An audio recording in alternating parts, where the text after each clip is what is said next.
இயேசு கிறிஸ்துவின் இணையற்ற இன்ப நாமத்திலே உங்கள் அனைவருக்கும் அன்பின் நல் வாழ்த்துக்களை தெரிவித்துக் கொள்கின்றேன். திருத்துவ திருநாளுக்கு பின்வரும் இந்த முதலாம் ஞாயிறு சிறப்பு ஆராதனையிலே பங்கு பெறுகின்ற உங்கள் அனைவரையும் அன்போடு வாழ்த்தி ஆசீர்வதிக்கிறேன். கர்த்தருடைய பிரசன்னத்தை நாம் உணர்ந்து இந்த ஆராதனையின் ஆசீர்வாதத்தை நாம் சுதந்திரித்துக் கொள்ள நாம் யாவரும் தலை தாழ்த்தி பிரார்த்தனை செய்வோம். ஜெபம். அன்பின் ஆண்டவரே, நன்றியோடு உம்மை ஸ்தோத்திரிக்கின்றோம், உம்மை மகிமைப்படுத்துகின்றோம். எங்களுடைய வாழ்விலே நீர் பாராட்டி வருகின்ற எல்லா நிலை ஈவுகளுக்காக, இரக்கங்களுக்காக ஸ்தோத்திரம் செலுத்துகின்றோம். இந்த ஆராதனை கத்தை பொறுப்படுத்திக் கொள்வீராக. இந்த கிருபை எங்களை சூண்டு கொள்ளட்டும். ஆவியோடும் உண்மையோடும் உம்மை தொழு சேவித்து உம்முடைய பேர் ஆசீர்வாதி சுதந்திரித்துக் கொள்ள ஆண்டவர் தாம் எங்களை வழி நடத்த வேண்டும் என்று எங்கள் ஆண்டவர் மீட்பெருமாய் இயேசு கிறிஸ்து வழியாய் மனத்தாழ்மையோடு வேண்டிக் கொள்கிறோம் நல்ல பிதாவே. ஆண்டவருடைய நாமத்திற்கு மகிமை உண்டாக நாம் யாவரும் இணைந்து கீதங்களிலே 66வது பாடல் பாடுவோம். கீதங்கள் 66, பாமாலை 45, கிறிஸ்து சபை பாமாலை 45, மகிழ்ச்சி ஓய்வு நாளே பூரிப்பு ஜோதியாம் என்ற பாடல்.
கர்த்தரை துதியுங்கள். நம்முடைய தேவனை கீர்த்தனம் பண்ணுகிறது நல்லது. துதித்தலே இன்பமும் ஏற்றதுமாயிருக்கிறது. கர்த்தரை துதியுடன் பாடி கொண்டாடுங்கள். நம்முடைய தேவனை சுரமண்டலத்தால் கீர்த்தனம் பண்ணுங்கள். எருசலேமே கர்த்தரை ஸ்தோத்திரி, சீயோனே உன் தேவனை துதி. கர்த்தர் தம்முடைய ஜனத்தின் மேல் பிரியம் வைக்கிறார், சாந்த குணமுள்ளவர்களை ரட்சிப்பினால் அலங்கரிப்பார். ஜெபம் பண்ண கடவோம். கர்த்தருடைய சன்னிதானத்திலே நம்மை நாம் சோதித்தறிவோமாக. அறிந்தோ அறியாமலோ நாம் செய்த குற்றங்களை தேவனுடைய சன்னிதானத்தில் அறிக்கையிட்டு பாவ மன்னிப்பின் நிச்சயத்தை நாம் பெற்றுக்கொள்வோம். நம்முடைய வாழ்விலே நாம் பெற்றுக்கொள்கின்ற ஆசீர்வாதங்களுக்கு நம்முடைய பாவங்கள் தடையாக இராதபடி தேவ சமூகத்திலே நம்முடைய பாவங்களை மனத்தாழ்மையோடு அறிக்கை செய்வோம். பொதுவான பாவறிக்கையின் மூலமாக நம்முடைய பாவங்களை நாம் அறிக்கையிடுவோம். யாவரும் சேர்ந்து சொல்லுவோம். சர்வ வல்லமையும் மிகுந்த இரக்கமுள்ள பிதாவே, தப்பிப்போன ஆளுகளைப் போல நாள் உம்முடைய வழிகளை விட்டு வழியலைந்து போனோம்.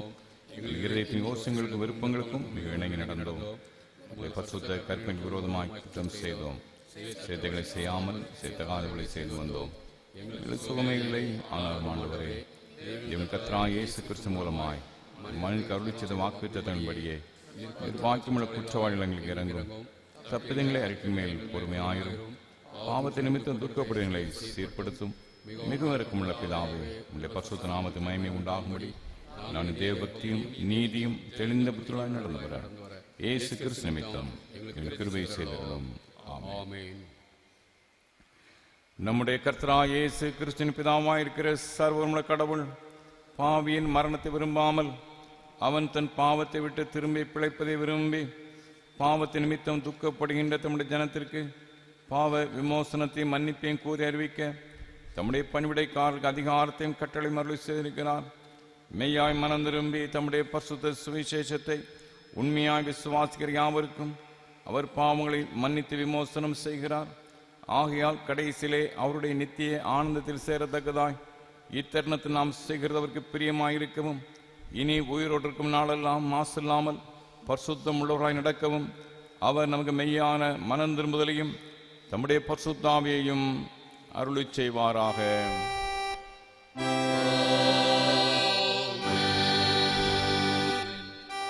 பரமண்டலங்களில் இருக்கிறார்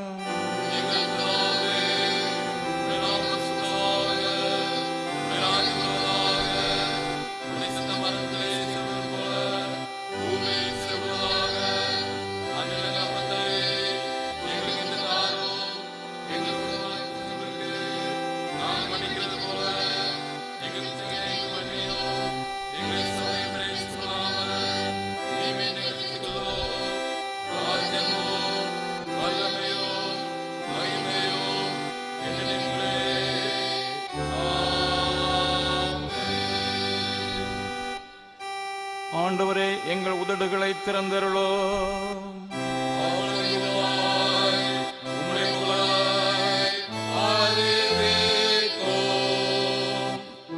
தேவனே, எங்களை ரட்சிக்க விரைவாய் வாரோ.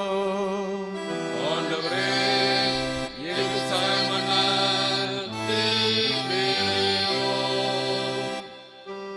பிதாவுக்கும் குமாரனுக்கும் பரிசுத்த ஆவிக்கும் மகிமை உண்டாவதாக.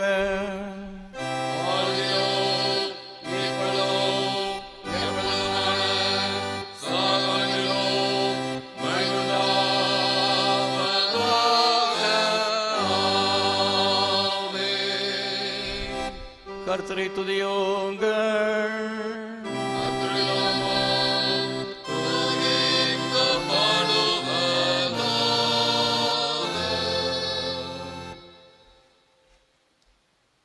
மாறி மாறி வாசிக்கும்படியாக தெரிந்து கொள்ளப்பட்ட சங்கீதம் 4.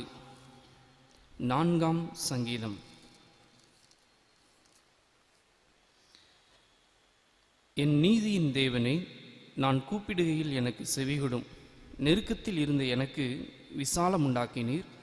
எனக்கு இறங்கி என் விண்ணப்பத்தை கேட்டருளும். மனுபுத்திரரை எதுவரைக்கும் என் மகிமையை அமோகப்படுத்தி வீணானதை விரும்பி பொய்யை நாடுவீர்கள். பக்தியுள்ளவனை கர்த்தர் தமக்காக தெரிந்து கொண்டார் என்று அறியுங்கள். நான் கர்த்தரை நோக்கி கூப்பிடுகையில் அவர் கேட்பார். நீங்கள் கோபம் கொண்டாலும் பாவம் செய்யாதிருங்கள். உங்கள் படுக்கையிலே உங்கள் இருதயத்தில் பேசிக்கொண்டு அமர்ந்திருங்கள். நீதியின் பலிகளை செலுத்தி கர்த்தர் மேல் நம்பிக்கையாயிருங்கள்.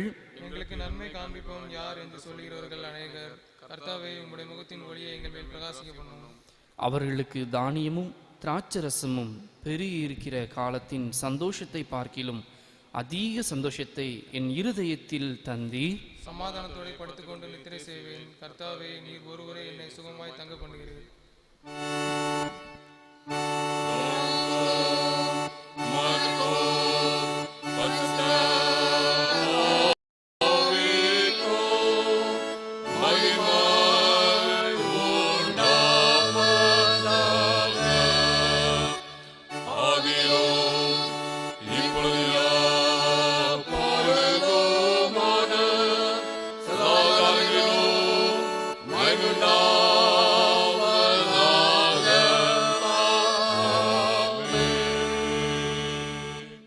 ஆனந்த துதி ஒலி கேட்கும், ஆடல் பாடல் சத்தமும் தொனிக்கும், ஆகாய விண்மீனாய் அவர் ஜனம் பெருகும் என்ற பாடல் கன்வென்ஷன் கீதங்களிலே 446.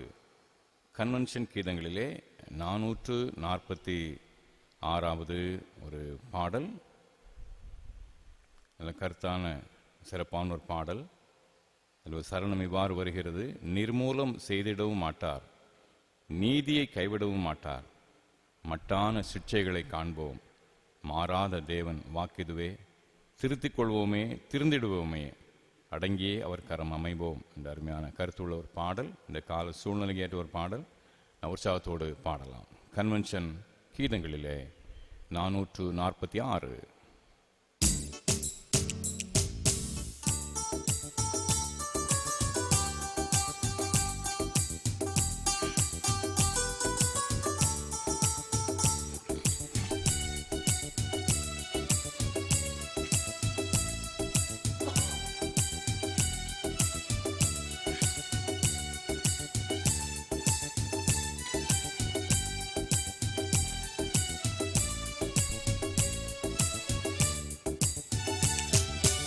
ஆனந்த துதி ஒலி கேட்கும், ஆடல் பாடல் சத்தமும் தொனிக்கும், ஆகாய விண்மீனாய் அவர் ஜனம் பெருகும், ஆண்டவர் வாக்கு பலிக்கும். ஆகாய விண்மீனாய் அவர் ஜனம் பெருகும், ஆண்டவர் வாக்கு பலிக்கும். மகிமைப்படுத்துவேன் என்றாரே, மகிபனின் பாசம் பெரிதே, மங்காத புகழுடன் வாழ்வோம், மாட்சி பெற்றுயர்ந்திடுவோமே. குறுகிட மாட்டோம், குன்றிட மாட்டோம், கரையில்லா தேவனின் வாக்கு. குறுகிட மாட்டோம், குன்றிட மாட்டோம், கரையில்லா தேவனின் வாக்கு. ஆனந்த துதி ஒலி கேட்கும், ஆடல் பாடல் சத்தமும் தொனிக்கும்,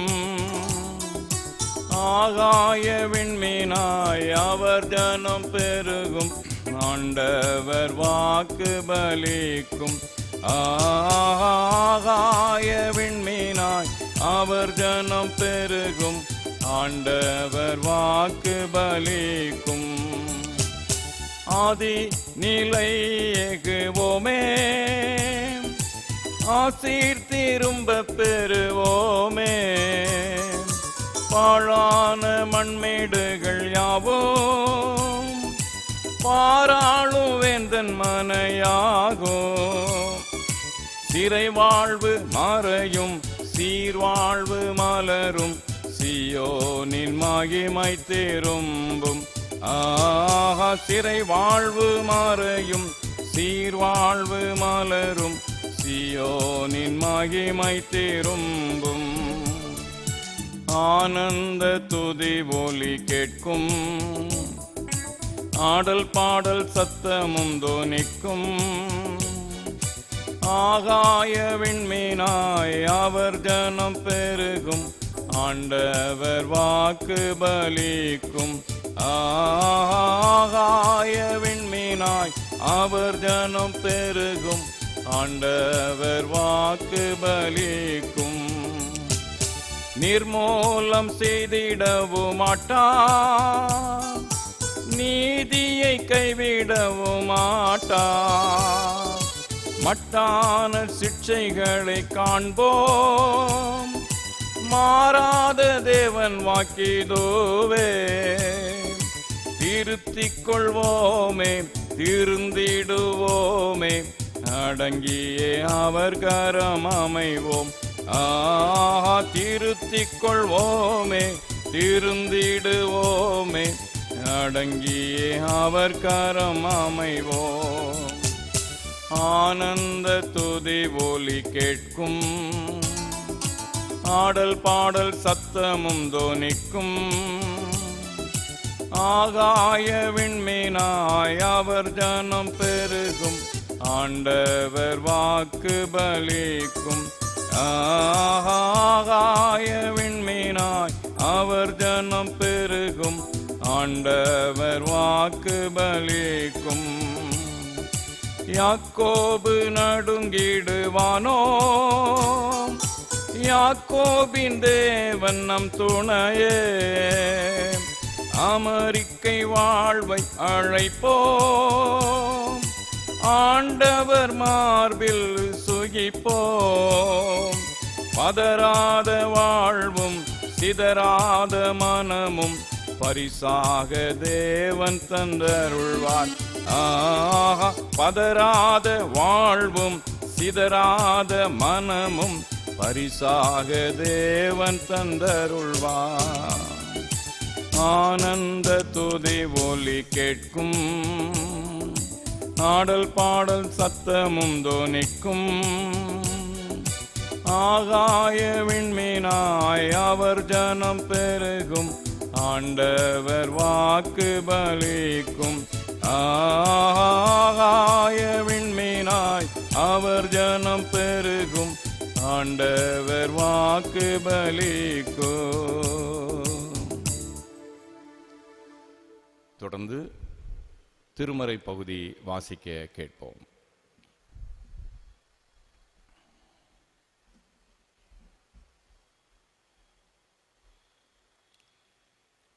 வாசிக்கும்படியாக குறிக்கப்பட்ட வேத பகுதி அப்போஸ்தலனாகிய பவுல் தெசலோனிக்கேயருக்கு எழுதின முதலாம் நிருபம் 5ஆம் அதிகாரம் 14ஆம் வசனம் முதல் 24ஆம் வசனம் வரை. 1 தெசலோனிக்கேயர் 5ஆம் அதிகாரம் 14ஆம் வசனம் முதல். மேலும் சகோதரரே, நாங்கள் உங்களுக்கு போதிக்கிறது என்னவென்றால், ஒழுங்கில்லாதவர்களுக்கு புத்தி சொல்லுங்கள், திடனற்றவர்களை தேற்றுங்கள், பலவீனரை தாங்குங்கள், எல்லாரிடத்திலும் நீடிய சாந்தமாயிருங்கள். ஒருவனும் மற்றொருவன் செய்யும் தீமைக்கு தீமை செய்யாதபடி பாருங்கள். உங்களுக்குள்ளும் மற்ற யாவருக்குள்ளும் எப்பொழுதும் நன்மை செய்ய நாடுங்கள். எப்பொழுதும் சந்தோஷமாயிருங்கள். இடைவிடாமல் ஜெபம் பண்ணுங்கள். எல்லாவற்றிலேயும் ஸ்தோத்திரம் செய்யுங்கள். அப்படி செய்வதே கிறிஸ்து இயேசுவுக்குள் உங்களை குறித்து தேவனுடைய சித்தமாயிருக்கிறது. ஆவியை அவித்து போடாதிருங்கள். தீர்க்க தரிசனங்களை அற்பமாய் எண்ணாதிருங்கள். எல்லாவற்றையும் சோதித்து பார்த்து நலமானதை பிடித்து கொள்ளுங்கள். பொல்லாங்காய் தோன்றுகிற எல்லாவற்றையும் விட்டு விலகுங்கள். சமாதானத்தின் தேவன் தாமே உங்களை முற்றிலும் பரிசுத்தமாக்குவாராக. உங்கள் ஆவி, ஆத்மா, சரீரம் முழுவதும் நம்முடைய கர்த்தராகிய இயேசு கிறிஸ்து வரும்போது குற்றமற்றதாய் இருக்கும்படி காக்கப்படுவதாக. உங்களை அழைக்கிறவர் உண்மை உள்ளவர், அவர் அப்படியே செய்வார் என்பது வாசிக்கும்படியாக குறிக்கப்பட்ட வேத பகுதி வாசித்தாயிற்று.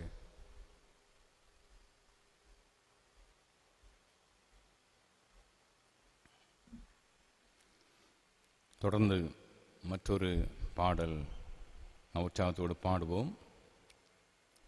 யோசபாத் ராஜா பாடகர் குழுவை முன்னிறுத்தி அற்புதம் அங்கே யுத்தம் செய்த பொழுது மாபெரும் அற்புதம் நடக்கிறது. அம்மோன் புத்திரர், மோவாபியர், சேயீர் மலை தேசத்தார் என்று 3 கூட்ட மக்கள் யோசபாத்துக்கு எதிராக வந்த பொழுது பாடர் குழுவை முன்னிறுத்தி மாபெரும் வெற்றியை பெற்ற வரலாறை நாம் நாளாகம புத்தகத்திலே வாசிக்கின்றோம். அந்த வெற்றியின் விளைவாக அந்த இடத்திற்கு பெராக்கா, கர்த்தருக்கு மகிமை உண்டாகட்டும் என்ற அருமையான பெயரிட்டு ஆண்டவரை மகிமைப்படுத்தினான். அந்த வசனம் தொடர்பான அருமையான ஒரு பாடல். ஜெபத்தோட்ட ஜெயகீதங்கள் 234. ஜெபத்தோட்ட ஜெயகீதங்கள் 234. பெராக்காவில் கூடுவோம், கர்த்தர் நல்லவர் என்று பாடுவோம் பாடுவோம் என்ற பாடல்.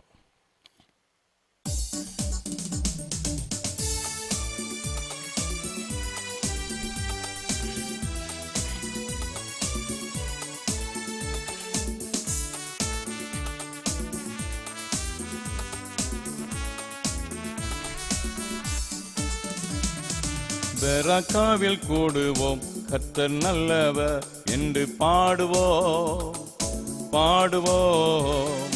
பெராக்காவில் கூடுவோம், கர்த்தர் நல்லவர் என்று பாடுவோம் பாடுவோம். எதிரியை முறியடித்தார் பாடுவோம், எதிரியை முறியடித்தார் பாடுவோம். இதுவரை உதவி செய்தார் பாடுவோம், இதுவரை உதவி செய்தார் பாடுவோம். பெராக்காவில் கூடுவோம், கர்த்தர் நல்லவர் என்று பாடுவோம் பாடுவோம்.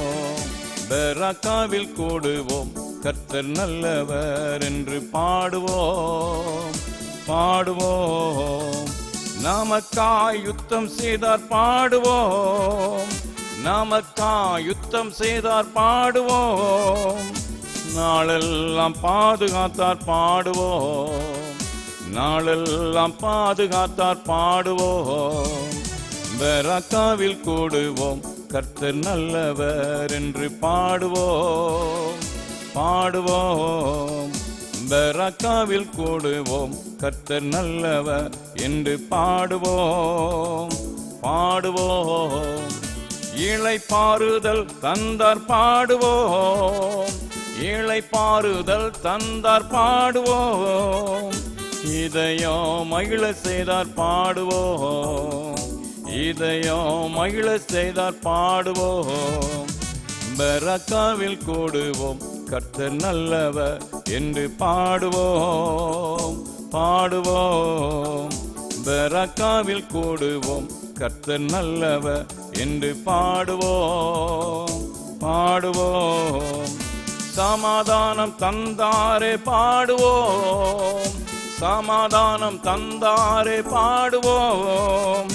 சந்தோஷம் ஈந்தாரே பாடுவோம், சந்தோஷம் ஈந்தாரே பாடுவோம். பெராக்காவில் கூடுவோம், கர்த்தர் நல்லவர் என்று பாடுவோம் பாடுவோம். பெராக்காவில் கூடுவோம், கர்த்தர் நல்லவர் என்று பாடுவோம் பாடுவோம்.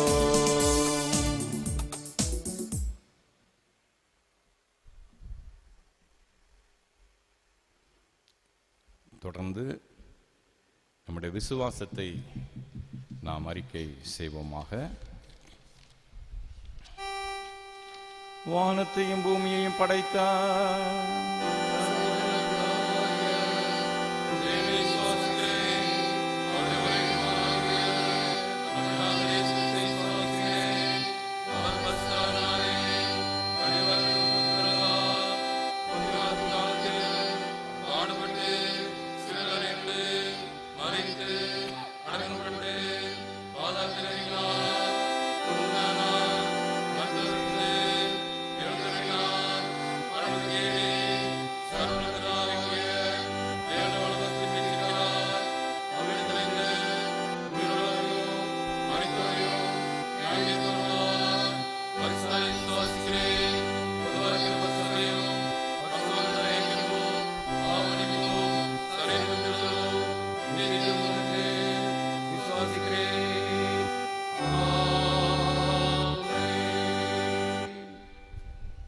அன்பார்ந்தவர்களே, செய்திக்கு ஆயத்தமாக இப்படி ஒரு சிறப்பு பாடல் டோனாவூர் சேகர உதவி குருவானவர் பிரதீப் சால்மோன் ஐயா அவர்கள் இந்த சிறப்பு பாடலை பாடுவார்கள். அதைத் தொடர்ந்து கர்த்தருடைய வார்த்தையை நாம் தியானிக்கலாம்.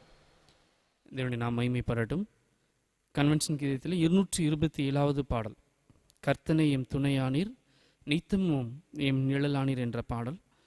ஒரு அருமையான பாடல், பழைய பாடல். யாவரும் இணைந்து பாடுவோம். கன்வென்ஷன் கீதத்திலே 227வது பாடல்.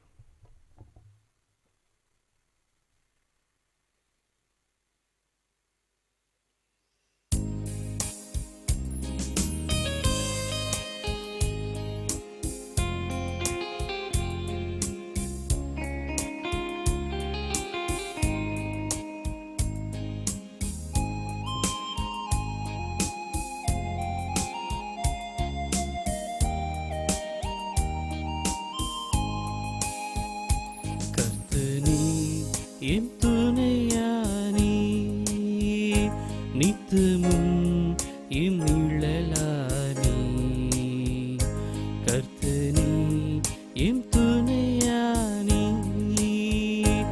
எத்தனை இடர் வந்து சேர்ந்தாலும் கர்த்தனே அடைக்கலமாயினார். எத்தனை இடர் வந்து சேர்ந்தாலும் கர்த்தனே அடைக்கலமாயினார். மனுமக்களில் இவர் போலுண்டோ, விண்ணுலகிலும் இவர் சிறந்தவர். கர்த்தரே எம் துணையானி நித்தமும் எம் நிழலானி, கர்த்தனே எம் துணையானி.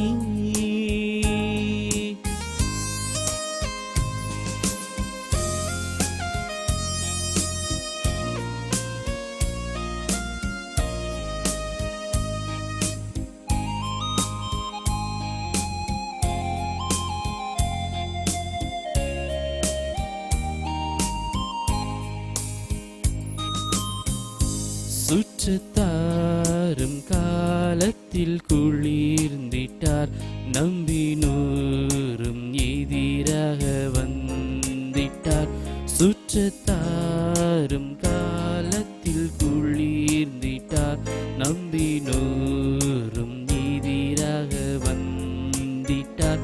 கொள்கை கூறியே பலர் பிரிந்திட்டார், ஐயா உம்மை போல் நான் எங்கும் கண்டதில்லை.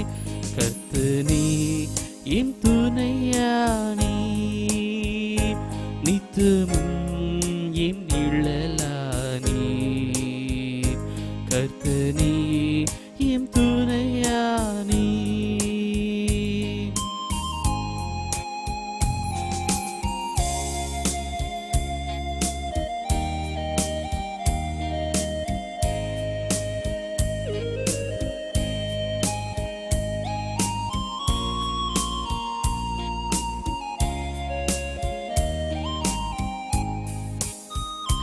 ஆயிரம் நாவுகள் நீர் தந்தாலும் ராஜனே உமை பாடக்கூடுமோ.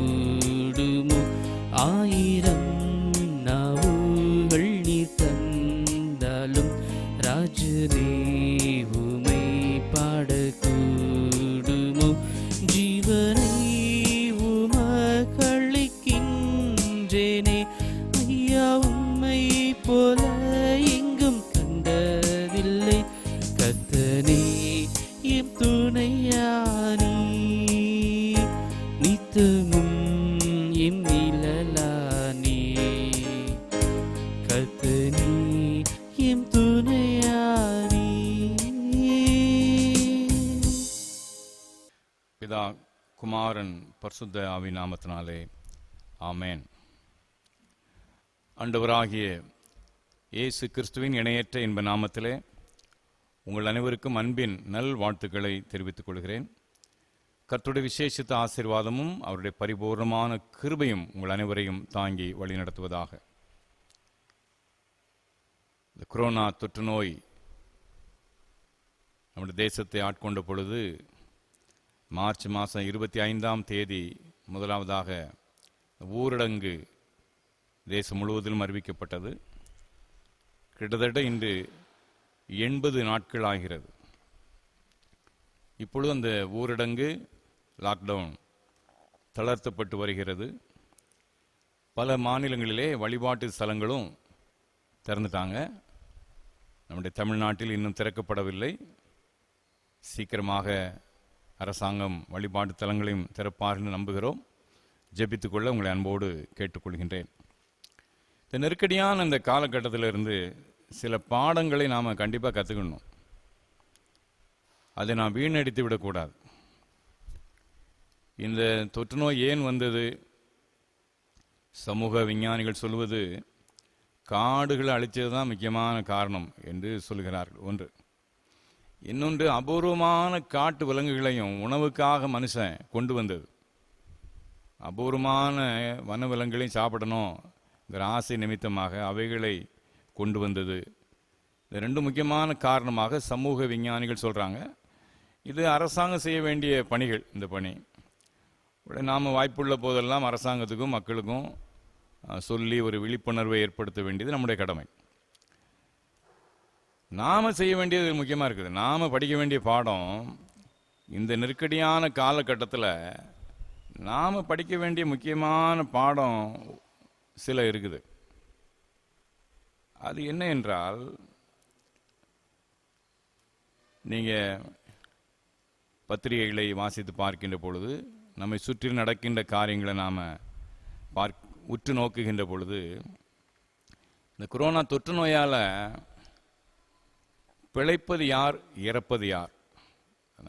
நம்முடைய நாட்டில் அந்த இறப்பு விகிதம் குறைவாக இருக்கிறதுக்காக ஆண்டவருக்கு நாம் நன்றி செலுத்தணும். இருப்பினும் ஆயிரக்கணக்கானவர்கள் இறந்திருக்கிறார்கள். பிழைக்கிறது யாருன்னு பார்த்தா, நல்ல நோய் எதிர்ப்பு சக்தி சரீரத்தில் உள்ளவங்க பிழைக்கிறாங்க. நோய் எதிர்ப்பு சக்தி இல்லாதவங்க மரிக்கிறார்கள். எனவே மற்றபடி இதுக்கு மருந்து ஒன்றும் கண்டுபிடிக்கல. மருந்து எதுவும் கிடையாது இல்லையா? அப்போ பெரிய அளவிலே மருத்துவ சிகிச்சைகள் இதுக்கு ஒன்று அங்கே கை கொடுக்கவில்லை. உள்ள கடைசி கட்டத்தில் மூச்சு திணறல் போன்றவைகள் வரும்போது அந்த வெண்டிலேட்டர் போன்ற காரியங்கள் மூலமாக மருத்துவர்கள் நமக்கு சப்போர்ட் பண்ணுவாங்க. மற்றபடி மருந்துகள் கிடையாது. மருந்து மாத்திரை ஊசி எதுவும் கிடையாது. நோய் எதிர்ப்பு சக்தி இருக்கிறவங்க எளிதாக பிழைக்கிறார்கள். நோய் எதிர்ப்பு சக்தி இல்லாதவர்கள் மாண்டு போகிறார்கள். அதில் குறிப்பாக இதய வியாதி மற்றும் அங்கே சர்க்கரை வியாதி, இந்த ரெண்டும் உள்ளவங்க அதிகமாக பாதிக்கப்படுவதாக புள்ளி விவரங்கள் தெரிவிக்குது. சரி, நீங்களும் நானும் செய்ய வேண்டிய காரியம் என்ன? அதில் ஆரோக்கியமான ஒரு வாழ்க்கை, நோய் எதிர்ப்பு சக்தி உள்ள ஒரு வாழ்க்கையை நம்ம அமைச்சுக்கிடணும். நான் டோனாவூர் கிறிஸ்து ஆலயத்தில் நான் பலமுறை இதை சொல்லியிருக்கிறேன். எனவே இந்த நேரத்தில் சமூக வலைத்தளங்கள் மூலமாக பார்க்குற உங்களுக்கும் பிரயோஜனமாக அதை நான் சொல்ல விரும்புகின்றேன். எல்லாம் இலவசம்தான். ஏதோ பணக்காரங்களுக்கும் நடுத்தர வர்க்கத்தினருக்கும் குருவான ஒரு ஆலோசனை சொல்கிறான்னு நினச்சிட்டாங்க. மிக எளிய மக்களுக்கும், கடை நிலையில் உள்ள எளிய மக்களுக்கும் பிரயோஜனமான ஒரு ஆலோசனை. எனக்கு தயவுசெய்து இதை ஞாபகத்தில் வச்சுக்கிடுங்க. ஒன்று, அதிகாலையில் எழுந்த உடனே ஒரு செம்பு தண்ணீர், இல்லையா, வாயை சுத்தம் செய்த பிற்பாடு ஒரு செம்பு தண்ணீர் குடிக்கணும் கண்டிப்பாக. ஒரு நாள் முழுவதிலும் 3 அல்லது 4 லிட்டர் தண்ணீர் நம்ம குடிக்கணும். இலவசமாக கிடைக்கிறது தண்ணி. இன்னொன்று இலவசமாக கிடைக்கிறது காற்று. அது இலவசம் தானே. நன்றாக அழுத்தமாக சுவாசிக்கணும். சாதாரணமாக நம்ம தானாகவே சுவாசிக்கிட்டு இருக்கிறோம், நினச்சி சுவாசிக்கிறது இல்லை. அங்கே நம்ம தூங்கும்போதும் சரி, எப்போதும் சுவாசம் நடந்துக்கிட்டே இருக்குது.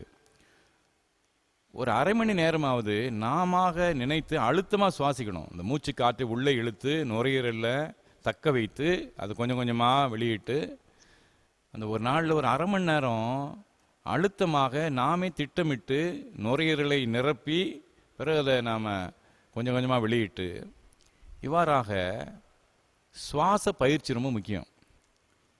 இந்த அருமையான ஒரு சுவாச பயிற்சியை நம்ம இந்த பிரசங்கமாரிட்டு இருக்காங்களே யோகா அப்படின்னு சொல்லி அதை கெடுத்து வச்சுட்டாங்க. சுவாசிக்கிறது என்னையா யோகா? சுவாசிக்கிறது தானே உயிரே வாழ்கிறோம். சுவாசித்தல அழுத்தமாக சுவாசிக்கிறோம், அவ்வளவுதான். ஆழமாக மூச்செழுத்து நுரையீரலை நிரப்பி உள்ளே சற்று நேரம் வைத்து வெளியிடுறது ஒரு பெரிய பயிற்சி. பார்த்துக்கிடுங்க, முழு உடம்புக்கும் ஒரு பெரிய ரிஃப்ரெஷ்மெண்ட்டை கொடுக்குது, புத்துணர்வை கொடுக்குது. ஒருவேளை உங்களுக்கு பிரசங்கமாக பேசியதை வச்சு ஏதாவது கொஞ்சம் மனசில் ஒரு நெருடல் இருக்குன்னா, இந்த பயிற்சி செய்யும்போது பரமண்டல ஜெபம், கர்த்தருடைய ஜெபத்தை சொல்லிக்கிட்டே இருங்க. கர்த்தருடைய ஜெபத்தை சொல்லிக்கொண்டே மனசில் சொல்லிக்கிட்டே இந்த பயிற்சி செய்யுங்க.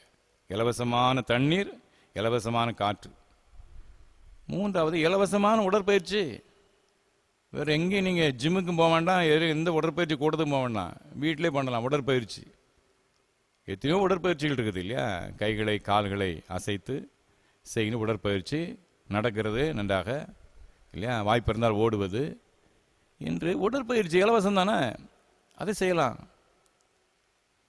இனி இந்த காலகட்டத்தில் நம்ம முக்கியமாக பழகுனது அசுத்தமான கைகளால் முகத்தை தொடுறது, கண் நாசி வாய் இதை தொடுறது, அசுத்தமான கரங்களால் தொடுறதுல தான் இந்த வியாதியை பரவுது. எப்போதுமே இதை நம்முடைய வாழ்க்கையில் பழகிக்கலாம், எப்போதுமே இந்த வழக்கத்தை வச்சுக்கிடலாம். அசுத்தமான கரங்களால் தண்ணீராலே கரங்களை கழுவிய பிற்பாடு மட்டுமே முகத்தை தொடுவேன் என்ற ஒரு பழக்கத்தை நாம் ஏற்படுத்தி கொள்வது நல்லது. அது இலவசம் தானே. கடைசியாக ஒரு இலவசம், என்ன இலவசம்? வெளியே எங்கும் நாம் துப்பக்கூடாது இல்லையா? வெளியே துப்பக்கூடாது. கண்ட இடத்தையும் துப்பி வைக்கிறது அது நம்ம நாட்டில் ரொம்ப அதிகம். நான் வாலிப பையனாக இருக்கும்போதே சொல்லுவாங்க, சிங்கப்பூரில் வெளியே துப்புனா இத்தனை டாலர் அபராதம் அப்படிலாம் சொல்லுவாங்க பெரியவர்கள், அங்கே போயிட்டு வந்தவங்க. நம்ம நாட்டில் சர்வசாதாரணம். இந்த 21ஆம் நூற்றாண்டுலையும் இந்த பஸ் ஸ்டாண்டெல்லாம் பார்த்தீங்கன்னா மிகவும் பரிதாபமாக இருக்கும் இல்லையா? அரசாங்கமும் சட்டம் போட்டிருக்காங்க, நாம் கண்ட இடத்துல துப்புவதை தவிர. அதுவும் இலவசம் தானே, துட்டு கொடுக்க வேண்டாம். அப்போ எல்லாமே இலவசமான ஆலோசனை நான் சொல்லியிருக்கிறது. பணக்காரங்க மட்டும் இல்லை, எளியவர்கள் இதை கடைப்பிடிக்கலாம். இந்த எல்லா ஆலோசனையும் தண்ணீர் குடிக்கிறதுல கருத்தாக இருக்கிறது, மூச்சு காற்று ஆழமாக சுவாசிக்கிறதுல கருத்தாக இருக்கிறது, இல்லை உடற்பயிற்சி செய்கிறதுல கருத்தாக இருக்கிறது, அசுத்தமான கரங்களால் முகத்தை தொடாமல் இருக்கிறது இல்லையா? இன்னுமா கண்ட இடத்துலையும் துப்புதல் போன்ற அசுத்தங்களை செய்யாமல் இருக்கிறது. இதெல்லாம் நம்முடைய சரீரத்துக்கு நல்ல ஆரோக்கியத்தை கொடுக்கும், நோய் எதிர்ப்பு சக்தியை கொடுக்கும். இதுக்கு ஒரு பைசா செலவு கிடையாது. ஒரு பைசா செலவு இல்லாமல் இவ்வளவு ஆரோக்கியத்தை பெற்றுக்கொள்ள இறைவன் வழி பண்ணியிருக்கிறார். இந்த உன்னதமான காற்று மண்டலத்தையும் தண்ணீரையும் இலவசமாக தந்து நமக்கு வழி பண்ணியிருக்கிறார். அன்பார்ந்தவர்களே, நம்முடைய வாழ்விலே இதை கடைப்பிடிக்க அழைக்கப்படும். கொஞ்சம் செலவுள்ள ஒன்று மட்டும் நான் சொல்கிறேன். கீரைகள் இல்லை, இருக்கிறதுலையே காய்கறியில் மலிவானது கீரை. எளியவர்களும் தினந்தோறும் ஒரு கீரை சேர்க்கலாம் இல்லையா? அப்போ மிக மலிவான கீரை வகைகளும் சேர்த்துக்கிடுங்க. எனவே நான் சொன்ன இந்த குறிப்புகள் அனைத்தும் பணக்காரர்கள் நடுத்தர வர்க்கம் மட்டுமில்லை, எளியவர்களும் கடைப்பிடிக்கக்கூடியது. இதை கடைப்பிடித்தால் நோய் எதிர்ப்பு சக்தி வந்துடுது. கொரோனா தொற்று நோய் என்ன, இன்னும் எந்த தொற்று நோய் வந்தாலும் நாம் அதை மேற்கொண்டு ஜெயிக்க வாய்ப்பு இருக்குது. ஐயா, கொரோனா தொற்று நோய் பற்றியே பேசிக்கிட்டு இருக்காங்களே, இதான் இன்னைக்கு செய்தியாக நினச்சிறாங்க. செய்தி இருக்குது உள்ள. இந்த காலகட்டத்தில் ஒரு மன பாரத்தோடு சொல்கிறேன், தேவையில்லாமல் உயிர்களை நம்ம இழக்கக்கூடாது. பார்த்தீங்களா இல்லையா? மேல் நாடுகளில் 98 வயது 93 வயசு இல்லையா ஆட்கள்லாம் பிழைக்கிறாங்க. சமீபத்தில் ஒரு 102 வயசு பாட்டி, அது கொரோனா தொற்று நோய் வந்து பிழைச்சி ஜாமுன்னு அது அங்கே சந்தோஷமாக சிரித்து அங்கே செயல்படுறத நான் பார்க்குறோம். ஏன்னா வயசு ஒரு பிரச்சனை கிடையாது இல்லையா? யாரும் கேரளாவில் 90 வயசு தாண்டின தாத்தா, 88 வயசு பாட்டி, எத்தனை பேர் பிழைச்சிருக்கிறாங்க. அதனால் வயதும் ஒரு காரணம் கிடையாது. நோய் எதிர்ப்பு சக்தி உள்ளே இருந்ததுன்னா தாக்கு பிடிக்கலாம். சரி, எனவே இதை மனதில் வைத்து இன்று நீங்கள் இந்த நெருக்கடியான காலகட்டத்தில் இந்த முடிவுகளை எடுத்தீங்கன்னா இது உங்களுடைய வாழ்விலே, உங்களுடைய பிள்ளைகளுடைய வாழ்க்கையில், பேரப்பிள்ளைகளுடைய வாழ்க்கையில் ஆசீர்வாதத்தை கொண்டு வரும். எனவே இதை நான் சொல்கிறேன், இது மனதில் பதித்து செயலாற்ற அன்போடு கேட்டுக்கொள்கிறேன். இந்த செய்தி மகிழ்ச்சி அல்லது சந்தோஷம், அதான் செய்தி பார்த்துக்கிடுங்க. சரியா? மகிழ்ச்சி அல்லது சந்தோஷம். முதலாவது பாவ சந்தோஷம். இது எல்லா மனிதர்களுக்கும் சர்வசாதாரணமாக ஒரு ஈர்ப்பை ஏற்படுத்தக்கூடிய ஒரு காரியம் இல்லையா? ஐம்புலன்கள் கொண்டவர்கள் இல்லை, ஐம்புலன்களை கொண்டவர்களாக நம்ம இருக்கிறோம். பார்க்கறது, கேட்கறது, சுவைக்கிறது, நுகர்கிறது இல்லையா, தொடுவது, இவ்வாறாக நம்ம ஐம்புலன்களால் இருக்கிறோம். அதனால் அதில் கிடைக்கிற இன்பங்கள் மனிதன் இயல்பாக நாடக்கூடியது இல்லையா? அப்போ முதல் பாவமே ஆதாம் ஏவாள் பாவம் அப்படி தான் நடக்குது. இந்த பாவ சந்தோஷத்தை மேற்கொண்டு வாழ அழைக்கப்படுறோம் இல்லையா? இந்த பாவ சந்தோஷத்தை மேற்கொண்டு வாழ நம்ம அழைக்கப்படுறோம். பழகிட்டையா விட முடியல இல்லையா? தீய பழக்க வழக்கங்கள் இருக்கவன்னு சொல்கிறான், பழகிட்டையா விட முடியல, மேற்கொண்டு வாழ அழைக்கப்படுறோம். எபிரேயர் 11:25 மோசேயை பற்றி அழகாக சொல்லப்படுகிறது. அரண்மனையின் பாவ சந்தோஷத்தை விட தேவ ஜனங்களோடு துன்பப்படுவதை தெரிந்து கொண்டான். அரண்மனையின், எகிப்தின் அரண்மனையின் பாவ சந்தோஷம் வேண்டாம் எனக்கு, என் மக்களோடு இணைந்து செயல்படுவேன் என்று போறான். எகிப்தின் பொக்கிஷத்தின் மீது அவன் நம்பிக்கை வைக்காம கிறிஸ்துவ நிமித்தம் வருகின்ற நிந்தையை பெரிதென்று எண்ணினான். அன்பார்ந்தவர்களே, பாவ சந்தோஷம் அது நிரந்தரமானது கிடையாது. அது வாழ்விலே நிரந்தரமான ஆசீர்வாதத்தை கொண்டு வர போறதும் இல்லை. எனவே பாவ சந்தோஷத்தை மேற்கொண்டு வாழ, தீய பழக்கங்களை மேற்கொண்டு வாழ நாம் அழைக்கப்படுறோம். சிலருக்கு பிறர் வாழ்வை கெடுத்து சந்தோஷப்படுவாங்க. பிறருடைய வாழ்க்கையை கெடுக்கிறது, அதில் ஒரு சந்தோஷம். அன்பார்ந்தவர்களே, இது ஒரு மிக மிக மோசமான சந்தோஷம். அந்த சந்தோஷத்தை நாம் ஒருபோது நாடக்கூடாது. பிறரை கெடுக்க வேண்டும் என்ற எண்ணம் உள்ளதில் வரவே கூடாது. மாத்திரமல்ல, பொய், களவு, மோசடி செய்து பணம் சம்பாதிக்கணும். இதில் சிலருக்கு ஆசை இல்லையா? சும்மாவே இருக்க முடியாது அவங்களால. பொய், ஃப்ராடு, பித்தலாட்டம், மோசடி ஏதாவது பண்ணி பணம் சம்பாதிச்சுட்டே இருக்கணும். அதில் ஒரு சந்தோஷம். பாவ சந்தோஷத்தை சொல்லிகிட்டே போகலாம், பெரிய பட்டியல் இல்லையா? அந்த பாவ சந்தோஷத்தை மேற்கொண்டு வாழ, பாவ சந்தோஷத்தை புறக்கணித்து வாழ நாம் அழைக்கப்படுறோம். ஒன்று. இரண்டாவதாக பொதுவான சந்தோஷம் இல்லையா? பொதுவான சந்தோஷம் நாம் அனுபவிக்கிறது தப்பே கிடையாது. பொதுவான சந்தோஷம்னா என்ன? அன்றாட வாழ்விலே நான் அனுபவிக்கின்ற பொதுவான சந்தோஷம். குறிப்பாக ஒரு டூர் ஒன்று போகிறோன்னு வச்சுக்கிடுங்க, ஒரு சுற்றுலா இல்லையா? நம்முடைய பள்ளியில் இருந்தோ அல்லது வேலை செய்கிற இடத்துல இருந்தோ அல்லது குடும்பமாகவோ அல்லது சபையில் இருந்தோ ஒரு கூட்டமாக நம்ம பல்வேறு இடங்களில் சுற்றுலா போகிறோம். ரொம்ப சந்தோஷமாக இருக்கும் இல்லையா? புறப்படுறதுலேருந்து வந்து சேரு வரைக்கும் சந்தோஷம்தான். இது இயல்பான ஒரு சந்தோஷம். இப்படி சுற்றுலா போன்றவைகள் நிமித்தமாக வருகின்ற சந்தோஷத்தை தாராளமாக நம்ம அனுபவிக்கலாம், தப்பே கிடையாது இல்லையா? ரொம்ப நாளைக்கு பிற்பாடு சில பழைய நண்பர்களை நாம் பார்ப்போம். ஒரு 2 நண்பர்களை நம்ம திடீர்னு ஒரு இடத்துல பார்க்குறோன்னு வைங்க, ரொம்ப சந்தோஷமாக இருக்கும். அவரோடு பேசி மகிழ்வது மிக மிக சந்தோஷமாக இருக்கும் இல்லையா? ரெண்டாவது, இந்த உணவு, உடை, உறைவிடம், இது நம்முடைய அடிப்படையான தேவைகள் இல்லையா? உணவு, உடை, உறைவிடம். அப்போ நல்ல ருசியான சாப்பாடு நமக்கு கிடைக்கும்போது நம்ம ரொம்ப சந்தோஷமாக இருக்கும் இல்லையா? ஏன்னா அது நம்முடைய அடிப்படை தேவைகளில் ஒன்று. நல்ல ஒரு ஆடை உடுத்துருக்குறோம் ஒரு நாள் இல்லையா? அதை யாராவது பாராட்டுறாங்க, ரொம்ப சூப்பராக இருக்குது, அருமையாக இருக்குது, இன்னைக்கு பார்க்க, என்ன ஒரு சந்தோஷமாயிடும் இல்லையா? அப்போ உடை அணிவது, சார் பரவாயில்ல, நல்ல எடுத்து ரொம்ப நல்லதாக போச்சு, இது தைத்து நல்லதாக போச்சுது என்று நமக்கு ஒரு சந்தோஷமாக இருக்கும். உறைவிடம், ஒரு வீடு ஒன்று கட்டுறோம் அல்லது ஒரு வீடு வாங்குகிறோம், அதை நம்ம பிரதிஷ்டை செய்கின்றோம், ரொம்ப சந்தோஷமாக இருக்கும் இல்லையா? இதில் நம்முடைய அடிப்படை தேவைகள் சந்திக்கப்படும் போதும் நமக்கு சந்தோஷமாக இருக்குது.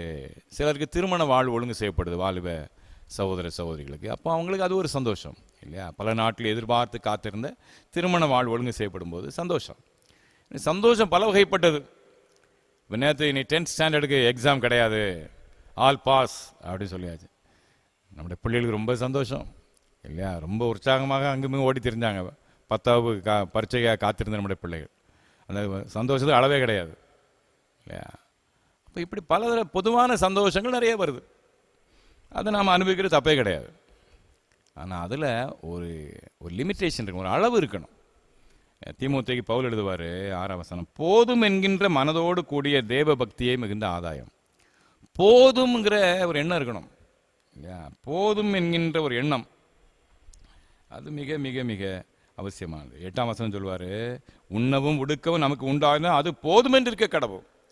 போதுமென்ற மனமே பொன் செய்யும் மருந்து, நம்முடைய தமிழ் மொழி இல்லையா, தமிழ் பழமொழி. அந்த போதும் என்கின்ற மனசு இருக்கணும். அப்போது இந்த பொதுவான சந்தோஷம் நாம் அனுபவிக்கிறது தப்பே கிடையாது இல்லையா? பொதுவான சந்தோஷங்களை நன்றாக நாம் அனுபவித்து மகிழலாம். அது ஆண்டவர் நமக்கு ஏற்பாடு செய்து தந்த உன்னதமான ஒரு ஈவு. இல்லை, ஆதாமை ஏவாளை படைப்பதற்கு முன்பாகவே இந்த உலகம் அனைத்தையும் அழகாக படைச்சு அவனுக்கு எப்போ அனுபவிச்சுக்க ஆண்டு அனுபவித்துக் கொள்ளுன்னு கொடுக்குறார். இந்த உலகத்தின் உன்னதமான சந்தோஷங்களை பாவ சந்தோஷமாக இல்லாத பட்சத்தில் நம்ம அனுபவிக்கிறது தப்பே கிடையாது. பொதுவான சந்தோஷம் நல்லது. அதே நேரத்தில் அநேக பொருட்கள் இருந்தால் தான், ஏராளமான பொருட்களை வாங்கி குவிச்சாதான் சந்தோஷம் என்பதை போல நம்முடைய மனசு இருக்கக்கூடாது இல்லையா? சார்லி சாப்ளின் என்று சொல்லப்படுகின்ற உலக புகழ்பெற்ற ஒரு நகைச்சுவை நடிகர், அவருடைய வாழ்க்கையில் நடந்த ஒரு நிகழ்ச்சி இவ்வாறு சொல்லப்படும். இப்போ டவுன் சைடுகளில் ஷாப்பிங் மால் வந்துட்டு இல்லையா, பெரிய பெரிய பட்டணங்களில் ஷாப்பிங் மால் நிறைய வந்தாச்சு. இது ஒரு 60-70 வருஷத்துக்கு முன்னால், அப்போ தான் அமெரிக்காவில் ஷாப்பிங் மால் முதல்ல ஆரம்பிக்கின்ற நேரம். அது ஒரு பெரிய ஷாப்பிங் மால் ஒன்றை திறப்பதற்கு சார்லி சாப்ளின் என்ற அந்த நடிகரை, நகைச்சுவை நடிகரை அழைத்திருந்தார்கள். அவர் தான் அங்கே பிரதான விருந்தினராக அந்த ஷாப்பிங் மாலை அவர் திறந்து வைத்தார். பிறகு அவர் உள்ளே கூட்டு போனாங்க. அங்கே தரைத்தளம், முதல் மாடி, 2வது மாடி, 3வது மாடி, 4வது மாடி, 5, 6, 7 ஒவ்வொரு மாடியாக கூட்டு போகிறாங்க. ஒவ்வொரு மாடி, அங்கே ஒவ்வொரு தளத்திலும் அங்கே கிட்டத்தட்ட 100 கடைகள், ஒவ்வொரு இடமா கூட்டு போகிறாங்க. அத்தனை இடத்தும் கூட்டு போயாச்சு. விதவிதமான கடைகள், விதவிதமான பொருட்கள். இப்போ கடைசியில் அவர்கிட்ட கேட்டாங்க, ஏராளமான கடைகளையும் அதில் உள்ள ஏராளமான பொருட்களையும் நீங்கள் பார்த்துருக்கீங்களே, அதை பற்றி நீங்கள் என்ன நினைக்கிறீங்க அப்படின்னு அவர்கிட்ட கேட்டாங்க. அப்போ அவர் சொன்னார், இந்த பொருட்கள் ஒன்றும் இல்லாமல் இருக்கும்போதே, இதில் உள்ள பொருட்கள் ஒன்றும் ஏண்ட கிடையாது, இந்த பொருட்கள் ஒன்றும் இல்லாமல் இருக்கும்போதே நான் சந்தோஷமாக இருக்கிறேனே, அது எனக்கு போதும்னாராம். இந்த 7 மாடியில் உள்ள 700 கடையில் உள்ள பொருள் ஏண்ட ஒன்று கூட இல்லை, ஆனால் நான் சந்தோஷமாக இருக்கேன், அது போதும். அன்பார்ந்தவர்களே, அந்த போதும் என்ற மனது மிக மிக மிக அடிப்படையானது. இப்போ டிவியில் பார்த்தீங்கன்னா அதை வாங்கு, இதை வாங்கு, அதை வாங்கு, இதை வாங்கு, அதை வாங்கினா சந்தோஷம், பூரிப்பு, உற்சாகம், ஒரே விளம்பரம். லாக்டவுன் பீரியடு, ஊரடங்கு, அது ஒன்றும் வாங்கலை. சந்தோஷமா இல்லையா? நாம இந்த பொருட்கள் எல்லாம் இல்லாமலும் சந்தோஷமாக தான் இருக்கிறோம். அன்பானவர்களே, பொதுவான சந்தோஷத்தை அனுபவிக்கிற தப்பே கிடையாது, ஆண்டவர் தந்த ஈவு. ஆனால் அது அளவுக்கு மீறி போயிடக்கூடாது. நல்ல உணவு நமக்கு தேவை, பெருந்தீனி பாவமாயிரும் இல்லையா? பணம் நமக்கு தேவை, பண ஆசை தீமையாயிரும் இல்லையா? அன்பார்ந்தவர்களே, இங்கே இதில் இதே பகுதியில் 1 தீமோத்தேயு 6:10 பண ஆசை எல்லாம் தீமைக்கு வேறாக இருக்கிறது, வேறு அங்கே தான் இருக்குது. அப்போ பொதுவான சந்தோஷம் நல்லது தான், அது அளவுக்கு மீறி போகும்போது ஆபத்தாகி விடுகிறது. இறுதியாக ஒரு சந்தோஷம் சொல்லி முடியும். முதல்ல பாவ சந்தோஷம், அது நம் வாழ்விலே தவிர்க்கப்பட வேண்டும். பொதுவான சந்தோஷம் தாராளமாக அனுபவிக்கலாம், ஆனால் அளவுக்கு மீறி போகாதபடி பார்த்து கொள்வது மிக மிக அவசியம். 3வது கர்த்தருக்குள் சந்தோஷம். இதுதான் நமக்கு பிரதானமான சந்தோஷம். பிலிப்பியர் 4:4 கர்த்தருக்குள் எப்பொழுதும் சந்தோஷமாயிருங்கள், சந்தோஷமாயிருங்கள் என்று மறுபடியும் சொல்லுகிறேன். இந்த சந்தோஷம் நமக்கு அவசியமானது. அது எங்கிருந்து ஆரம்பிக்குது அப்படின்னா, முதல்ல ரட்சணியத்தின் சந்தோஷத்தை. ஆனால் அங்கே தாவீது பத்சேபாள் விஷயத்தில் அவன் பாவம் செய்த பிற்பாடு அவன் உள்ள நொறுங்குண்ட அங்கே தீர்க்கதரிசி நாத்தான் அவனை சுட்டி காட்டுகிறான், உள்ளம் உடைகிறான். அதில் பாடி அந்த 51ஆம் சங்கீதத்தில் அவன் சொல்லுவான் 12வது வசனத்தில், உமது ரட்சணியத்தின் சந்தோஷத்தை திரும்பவும் எனக்கு தந்து உற்சாகமான ஆவி என்னை தாங்கும்படி செய்யும். உம்முடைய ரட்சணியத்தின் சந்தோஷத்தை தார். இந்த கர்த்தருக்குள் சந்தோஷத்தில் முதல் படி அதுதான், ரட்சணிய சந்தோஷம். நம்முடைய தீமையான வாழ்வில் இருந்து அங்கே இந்த பாவ மன்னிப்பு நிச்சயத்தை பெற்றுக்கொள்வது மாத்திரமல்ல, கடவுளோடு ஒரு நல் உறவு, அது ரொம்ப முக்கியமானது. தினந்தோறும் பாவம் செய்து ரட்சணி சந்தோஷத்தை பெறுவதல்ல, கடவுளோடு ஒரு நல்ல உறவை ஏற்படுத்திக்கணும். யோவான் 15ஆம் அதிகாரம் 15ஆம் வசனத்தில் இயேசு கிறிஸ்து சொல்லுவார், உங்களை என் சிநேகிதர் என்கிறேன், உங்களை என் சிநேகிதர் என்று சொல்லுகிறேன். அப்போ ஆண்டவரோடு நாம் நண்பனாக மாறிடணும். அந்த உறவு கடவுளை சார்ந்து வாழ்கின்ற, இயேசு கிறிஸ்துவை மகிமைப்படுத்தி வாழ்கின்ற, அவரோடு நட்பு பாராட்டுகின்ற ஒரு அருமையான வாழ்வு நமக்கு அவசியமானது. இப்போ கர்த்தருக்குள் சந்தோஷமாக இருக்கிறதுக்கு இயேசு கிறிஸ்துவோடு இணைந்து வாழ்கின்ற ஒரு வாழ்க்கை ரொம்ப அவசியம். பார்த்துக்கிட்டுங்க, அதை நாம் ஒருபோதும் மறந்துடக்கூடாது. இன்னொன்று, நமக்கு அநேக நேரங்களில் வாழ்க்கையில் சந்தோஷக்கேடாக விளங்குவது, சிலர் யாராவது நம்மளை பொய்யான வார்த்தைகள் சொல்லிட்டா ரொம்ப மன சங்கடமாகிடும். என்னடா இது, இப்படி பொய்யான வார்த்தைகளை நம்ம பற்றி சொல்கிறாங்களேன்னு இயேசு கிறிஸ்து அழகாக சொல்கிறார். மத்திய எழுதின நற்செய்தி நூல் 5ஆம் அதிகாரம் 11ஆம் 12ஆம் வசனத்தில், என் நிமித்தம் உங்களை நிந்தித்து துன்பப்படுத்தி பலவித தீமையான மொழிகளை உங்கள் பேரில் பொய்யாய் சொல்வார்களான பாக்கியவான்களாக இருப்பீர்கள், சந்தோஷப்பட்டு களி கூறுங்கள், பரலோகத்திலே உங்கள் பலன் மிகுதியாக இருக்கும். நம்முடைய சந்தோஷத்தை கெடுக்கிறதுல முக்கியமான ஒன்று, இந்த பொய்யா எதையாவது சொல்லிடுவாங்க, ரொம்ப சங்கடமாக இருக்கும். ஆனால் ஆண்டவர் அழகாக சொல்கிறாரு, நீங்கள் பாக்கியவான்கள், பரலோகத்திலே உங்கள் பலன் மிகுதி, சந்தோஷப்பட்டு களி கூறுங்கள். யாராவது அவங்களை பொய்யாதான் சொன்னால் சந்தோஷப்பட்டு களி கூறுங்கள். ஒரு அழகான வார்த்தை பார்த்துடுங்க. அப்போ ஆண்டவரோட ஒரு நல்ல உறவு இருக்கும்போது யார் நம்மளை பொய்யாக எதையாவது குற்றம் சாட்டினா நம்ம அது பாதிக்காது. அப்படி நம்ம உதறி விட்டுட்டு போய்கொண்டே இருப்போம். மாத்திரமல்ல, அதே மலை பிரசங்கத்தில் இன்னொரு வார்த்தை, மத்திய எழுதின நற்செய்தி நூல் 6ஆம் அதிகாரத்தில் அந்த பின்பகுதியை நீங்கள் 25ஆம் வசனத்தை நீங்கள் வாசிங்கன்னா, உணவு உடை அதை பற்றி பேசுவார் ஆண்டவர். ஏன்னா நம்முடைய அநேக பிரச்சனை இந்த உணவு உடை பற்றி தான். உணவு உடை பிள்ளைகளை பற்றி இதான் அதிகமாக நாம் நம்முடைய வாழ்க்கையில சிந்திக்கின்ற ஒரு காரியம் இல்லையா? அப்போ அதெல்லாம் சொல்கிறாரு, உணவுக்காக உடைக்காக நீ கவலைப்படாத அப்படின்னு சொல்லிட்டு பின்னால் சொல்லுவார், நாளைக்காக கவலைப்படாதிருங்கள். கடைசி வசனம் சொல்லுவார், நாளைக்காக கவலைப்படாதிருங்கள், நாளை தினம் தன்னுடைய கவலைப்படட்டும், அந்தந்த நாளுக்கு அதன் பாடு போகும். அநேக நம்முடைய கவலைக்கு காரணம் ரொம்ப நாள் கழித்து நடக்க போகிற காரியங்கள், அதை பற்றி அதிகமாக நினைக்கிறது. இன்னைக்குள்ள பிரச்சனை இன்னைக்கு திட்டமிட்டு வாழ்றது வேற, நாளைக்காக திட்டமிட்டு வாழ்றது வேற. நாளை கவலை இன்னைக்கு நம்ம தலையில் தூக்கி வைக்கக்கூடாது. அந்தந்த நாளுக்கு அதன் பாடு போகுது, நாளைக்காக கவலைப்படாதீர்கள். அப்போ கர்த்தரோடு அந்த உறவு வந்துடுதுன்னு வைங்க, இயேசு கிறிஸ்துவோடு உள்ள நட்பு, இறைவனோடு உள்ள இந்த தொடர்பு, நம்ம என்னெல்லாம் தந்து யாராவது பொய் குற்றம் சாட்டினாலும் அதை நாம் உதாசீனம் பண்ணுகின்ற அங்கே ஒரு மனநிலை நமக்கு வந்துடுது. கர்த்தருக்குள்ளே மகிழ்ச்சியாக இருக்கின்ற ஒரு மனநிலை, அந்தந்த நாளுக்குரிய தேவைகளை சந்திக்கின்ற ஆண்டவரை சார்ந்து உணவு உடை இது போன்ற காரியங்களுக்காக அங்கே கலங்காமல் இருக்கின்ற ஒரு சந்தோஷமான ஆரோக்கியமான மனநிலை நமக்கு வந்துடுது. எனவே கர்த்தருக்குள் சந்தோஷங்கிறது அவரோடு நெருங்கிய நட்பு பாராட்டுவதன் மூலமாக நமக்கு வருகின்ற ஒரு சந்தோஷம். அதுதான் பிரதானமான ஒரு சந்தோஷம்.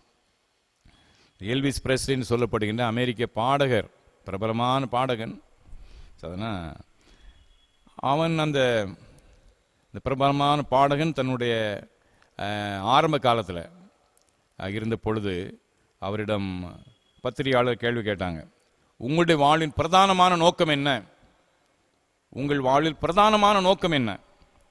அப்போ அவன் சொன்னான், பணம், புகழ், மகிழ்ச்சி. பணம், புகழ், மகிழ்ச்சி, இந்த மூணு தான் எனக்கு வாழ்வு நோக்கம் அப்படின்னா.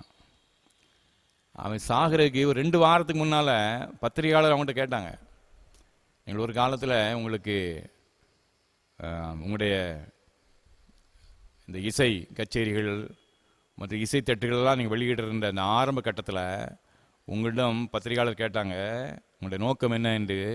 அப்போ நீங்கள் பணம், புகழ், மகிழ்ச்சின்னு சொன்னீங்க. இப்போ நீங்கள் சொல்லுங்கள், உங்களுடைய வாழ்க்கையில் அதை நீங்கள் அடைந்து சாதித்தீர்களா அப்படின்னு கேட்கணும். அப்போ அவன் சொல்கிறான், நான் சாதிக்கவில்லை, நான் அடைந்தது தனிமையும் நரக வாழ்க்கையும். நான் அடைந்தது தனிமையும் நரக வாழ்க்கைன்னு தான் சொன்னார். இந்த பேட்டி முடிஞ்சு ஒரு 15 நாளுக்குள்ளே அவன் ஹார்ட் அட்டாக்ல செத்து போகிறான். 42 வயதிலே. எனக்கு பணம், புகழ், மகிழ்ச்சி, இந்த 3 தான் வேணும் என்று பணத்தின் மூலமாக, புகழின் மூலமாக மகிழ்ச்சி நான் தான். பார்த்தீங்களா, அவன் மனைவி அவனை விட்டு விட்டாள். அங்கே டைவர்ஸ் ஆச்சுது. அங்கே அந்த வாழ்வு மிக மிக பாதிக்கப்பட்டு தனிமையும் வெறுமையும் உணர்ந்தவனாக 42 வயசில் அங்கே இதயம் உடைந்து மாண்டு போகிறான். அன்பார்ந்தவர்களே, கர்த்தருக்குள் கிடைக்கின்ற சந்தோஷம் இருக்குது பார்த்தீங்களா, அதுக்கு நிகரானது எதுவுமே கிடையாது. ஆண்டவரோடு உள்ள நட்புறவிலே நாம் கிடைக்கிற சந்தோஷம்தான் மேன்மையான சந்தோஷம். அதை நாம் என்றும் நம்முடைய வாழ்விலே நாம் பதித்து கொள்ள வேண்டும். இன்னொன்று நான் சொல்லி நான் முடிச்சிடுறேன். நான் வாசி கேட்ட அந்த பகுதி 1 தெசலோனிக்கேயர் 5ஆம் அதிகாரம் வாசி கேட்டோம். அதில் 16ஆம் வசனம், எப்பொழுதும் சந்தோஷமாயிருங்கள். அப்போ இந்த சந்தோஷம் நமக்கு முக்கியமானது இல்லையா? கர்த்தருக்குள்ளே உள்ள சந்தோஷம் மிக மிக முக்கியமானது. அதுக்கு முந்தின வசனம் அது எதுலேருந்து ஆரம்பிக்கும்னா, அந்த பகுதி 14ஆம் வசனத்திலிருந்து ஆரம்பிக்கும். மேலும் சகோதரரே, நாங்கள் உங்களுக்கு போதிக்கிறது என்ன என்றால், ஒழுங்கில்லாதவர்கள் புத்தி சொல்லுங்கள், திடனற்றவர்களை தேற்றுங்கள், பலவீனரை தாங்குங்கள், எல்லாரிடத்திலும் நீடிய சாந்தமாயிருங்கள், ஒருவனும் மற்றொருவன் செய்யும் தீமைக்கு தீமை செய்யாதபடி பாருங்கள், உங்களுக்குள்ளும் மற்ற யாவருக்குள்ளும் எப்பொழுதும் நன்மை செய்ய நாடுங்கள். அப்போ பிறரோடு உள்ள அந்த தொடர்பு இருக்குது பார்த்தீங்களா, அது அதிகமாக வலியுறுத்து. அது 2 வசனத்துலேயும் பிறரோடு உள்ள தொடர்பில் நாம் என்னெல்லாம் செய்யலாம். சரிதானா? பிறருக்கு உதவி செய்து இந்த உலகத்தை இன்னும் மேன்மை உள்ளதாக சிறப்பான உலகமாக மாற்றுவதில் நாம் என்னெல்லாம் செய்யலாம், அந்த 2 வசனம் அழகாக சொல்லுது. அதை தொடர்ந்து தான் எப்பொழுதும் சந்தோஷமாயிருங்கள். அப்போ நாம் சந்தோஷமாக இருக்கணும்னா நமக்கு ஒரு அர்த்தமுள்ள வாழ்க்கை வேணும். இறைவனோடு ஒரு நெருங்கிய நட்புணர்வு, அது அர்த்தமுள்ள வாழ்க்கை, அது மகிழ்ச்சி தரும். இன்னொன்று, பிறருக்கு நம்மால் என்ற உதவிகளை செய்வது, அது ஒரு அர்த்தமுள்ள வாழ்க்கை, அது நமக்கு மகிழ்ச்சி தரும். அன்பார்ந்த சகோதர சகோதரிகளை, நம்முடைய வாழ்விலே பாவ சந்தோஷத்தை நம்மை விட்டு அகற்றுவோம். பொதுவாக நம்முடைய வாழ்விலே கிடைக்கின்ற சந்தோஷங்களை தாராளமாக நான் அனுபவித்துக் கொள்ளலாம். அதில் பேராசை கூடாது. போதும் என்கின்ற மனது மிக அவசியமானது, அதை நாம் மறந்துடக்கூடாது. மூன்றாவதாக கர்த்தருக்குள் சந்தோஷம், இது மிக மிக பிரதானமானது. இது ஆண்டு இறைவனோடு உள்ள நல்வுறவு, பிறருக்கு நம்மால் செய்கின்ற உதவிகள், அதன் மூலமாக கர்த்தருக்குள் சந்தோஷம் அது வலிமையடையும். அந்த சந்தோஷம் நிரந்தரமானது என்று நம்மை விட்டு நீங்கக்கூடியதே அல்ல. இந்த மேலான சந்தோஷத்தை நாம் பெற்று வாழ அழைக்கப்படுறோம். கடைசியாக நம்ம முடிக்கும் முன்னால் ஒரே ஒரு கேள்வி மாற்றம் நம்முடைய வாழ்க்கையில் அடிக்கடி கேட்கணும். நாம் சந்தோஷமாக இருப்பதற்காக நம்ம என்னென்ன காரியங்களை செய்கின்றோமோ, அநேக காரியங்களை திட்டமிடுகின்றோம், செயல்படுகிறோம், ஜெபிக்கிறோம், எல்லாம் இருக்குது. கடவுள் நிமித்து சந்தோஷப்படுறாரா என்று நான் ஒரு கணம் யோசித்து பார்க்கணும். நான் சந்தோஷமாக இருக்கணுங்கிறதுக்காக இவ்வளோ காரியங்களை நாம் ஆண்டவர்கிட்ட கேட்குறோம் இல்லையா? கடவுள் நிமித்த சந்தோஷமாக இருக்கிறாரா? அதையும் அவ்வப்போது நாம் சிந்தித்து பார்க்க அழைக்கப்படுறோம். ஆண்டவர் நம் நிமித்தம் சந்தோஷப்படணும், நம் மூலம் அவர் நாமம் மகிமை அடையணும். அது மிக மிக பிரதானமானது. நம்முடைய வாழ்க்கையின் மூலமாக ஆண்டவருடைய நாமம், திரியேக தெய்வத்தின் நாமம் மகிமை அடைகிறதா? அதை சிந்தித்து பார்த்து நாம் செயல்படுவோம். ஆண்டவர் கொடுக்கின்ற பரிபூர்ண சந்தோஷம், சமாதானம் இவைகளை பெற்று இறை நாமத்தை நாம் மகிமைப்படுத்த ஆண்டவர் தாமே நம் அருள் புரிவாராக. ஆமேன். நம்மை அர்ப்பணிக்கும் அடையாளமாக கீதங்களிலே 190வது பாடல், கீர்த்தனை 77 நாம் பாடுவோம். கீதங்கள் 190வது பாடல், கிறிஸ்தவ கீர்த்தனைகள் 77. என்ன என் ஆனந்தம், என்ன என் ஆனந்தம் சொல்லக்கூடாதே. இந்த பாடலை உற்சாகத்தோடு நாம் பாடுவோம்.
ஜெபம் பண்ண கடவோம். மகா இரக்கமும் மட்டில்லாம் கிருபை நிறைந்த அன்பின் ஆண்டவரே, ஆசீர்வாதமான இந்த மனமகிழ்ச்சி நாளுக்காக உமக்கு துதி செலுத்துகின்றோம். எங்களுடைய இல்லங்களிலே இருந்து பல்வேறு ஊடகங்கள் வழியாக இணைந்து உம்மை ஆராதிக்க நீர் தந்த நல்ல வாய்ப்பிற்காக நன்றி. இந்த ஆறாண்டில் பங்கு பெற்ற இறைமக்கள் அனைவரையும் நீர் பெயர் பேராக குடும்பமாக நீர் ஆசீர்வதிப்பீராக. இந்திய நாட்டை ஆசீர்வதியும். தேவனை கர்த்தாவே, இந்த கொரோனா தொற்று நோயிலிருந்து எங்களுடைய தேசம் முற்றிலுமாக விடுதலை அடையட்டும்.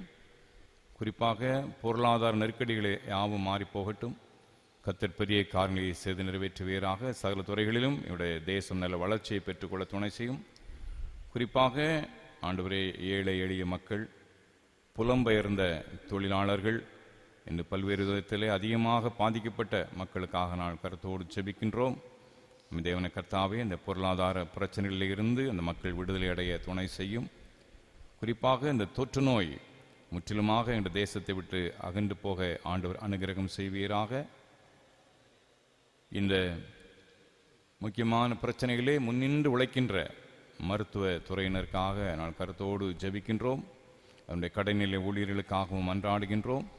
தேவனை கர்த்தாவே, ஒரு உன்னதமான பணியை அர்ப்பணிப்போடு செய்கின்ற அவர்களுக்கு நம்முடைய விசேஷ ஞானம் கிருபையை தாரும், நல்ல ஆசீர்வாதத்தை பொழிந்தருளும்.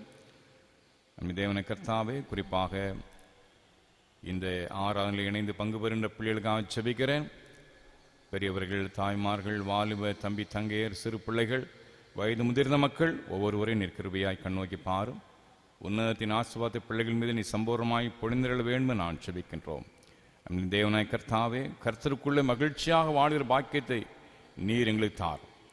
பாவத்தின் சந்தோஷம் அல்ல தேவனை கர்த்தாவே, கிறிஸ்துக்குள்ளே வாழ்கின்ற சந்தோஷத்தை மகிழ்ச்சியை பெற்று இந்த உலகத்திலே நான் உமக்கென்று சாட்சி பகரவும். தேவனை கர்த்தாவை, பிறர் மீது கரிசனையும் அக்கறையும் கொண்ட மக்களாக நான் ஜீவிக்கவும் தேவரி துணை செய்யும். இப்படி நீங்கள் கிருபைகளை தாங்கட்டும். இந்த வாரம் முழுவதிலும் இந்த பலத்த கரம் எங்கள் துணை நிற்பதாக. எல்லாமான வருங்கால ஆசீர்வாத நாடோறும் கிருபையாக எங்களுடைய வாழ்விலே நீர் கட்டளையிட ஜெபிக்கின்றோம். அன்று இந்த கொரோனா தொற்று நோயிலே பாதிக்கப்பட்ட பிள்ளைகள் யாவரும் விடுதலை அடையட்டும். நல்ல சோதை தாரும், பரிபூர்ண சோதை தாரும்.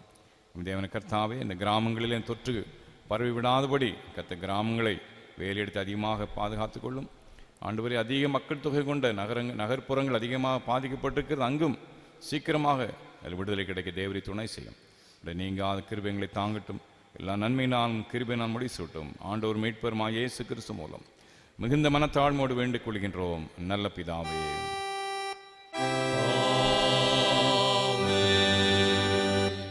தேவனுடைய இரக்கமுள்ள கிருபைக்கும் பராமரிப்புக்கும் உங்களை ஒப்புக் கொடுக்கின்றோம். கர்த்தர் உங்களை ஆசீர்வதிக்காக கடவர். கர்த்தர் தம்முடைய முகத்தை உங்கள் மேல் பிரகாசிக்க பண்ணி உங்கள் மேல் கிருபையாக்க கடவர்.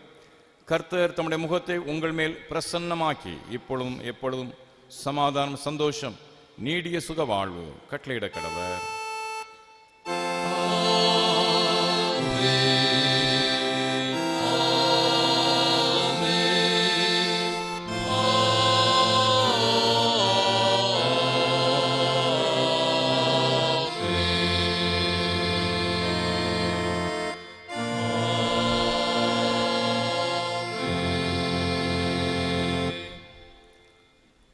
நிறைவு கீதமாக கீதங்கள் 264 பாடுவோம்.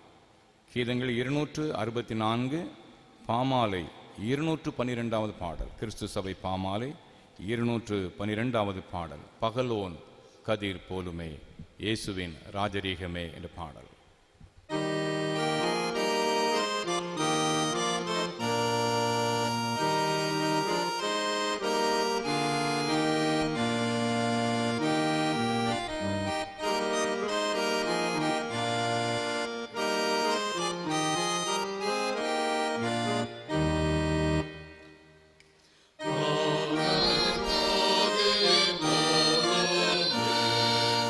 Yesu ni Raja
ஜெபம் செய்வோம்.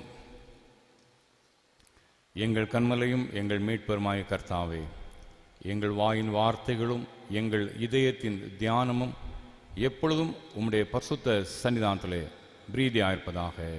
ஆமென். கர்த்தர் உங்களோடு இருப்பாராக. அவரும் அவையோடு இருப்பாராக. அவருக்கு நன்றி. God bless you.